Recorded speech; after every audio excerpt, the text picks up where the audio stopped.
শোনেন, মার্কেটে গেলে সর্বপ্রথমে এদিক সেদিক করে ২-৩টা সেলফি তুলে নেবেন। তারপরে মার্কেটের ভিতরে ঢুকে পড়বেন।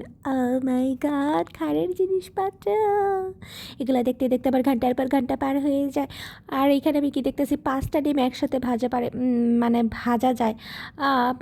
আপনাদের যাতে সংসারের কাজে একটু মানে দেরি হয়ে যায় না, মানে সকালে নাস্তা বানাতে দেরি হয়ে যায় না, তারা এই কড়াইটা মানে তাওয়াটা নিতে পারেন কিন্তু ডিম ভাজার জন্য।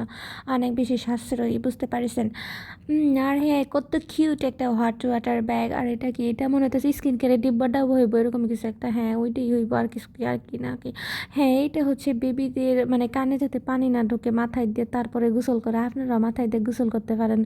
তারপরে এখানে কি কি যে আছে গাইজ আমি নিজেও জানি না, কিন্তু আমার দেখতে এত বেশি ভালো লাগতেছিল। এটা মানে সব মহিলাদের মানে সব এটি মানুষের অভ্যাস যে মার্কেটে যাই কিনি আর না কিনি, দেখতে এত ভালো লাগে। আর কত কিউট একটা ওয়াটার বোতল, মানে ভাবা যায় এত সুন্দর সুন্দর জিনিস কী লেগে বানায় বুঝি না।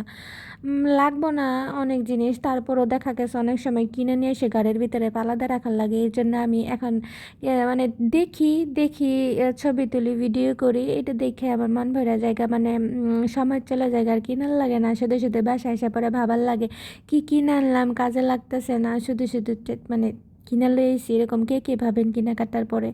আমি প্রায়ই চিন্তা করি। আর ওই যে গ্লাসটা দেখতেছেন আমি কিনবো না দেখে ওইখানে একটু খাইয়ে নিয়েছিলাম, মানে একটু হাওয়া খাইয়ে নিয়েছিলাম।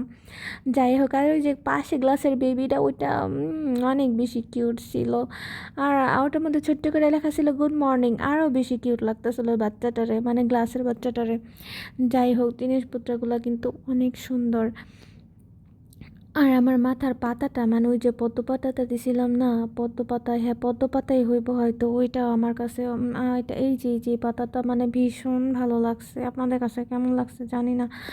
হ্যাঁ, সেদিন হইতেছে আমার ভাই আমাকে ওইখানে কি জানি দেখাইতে নিয়ে গেছে, ওইটা ভুইলা গাইজ পরে আমার টাইনা টুইনা বাইক করে লিয়েছে, নিয়ে আইছে আর বলতেছে শুধু শুধু তোর ওইখানে নিয়ে গেছিলাম। বুঝতে পারছেন গাইজ অবস্থাটা।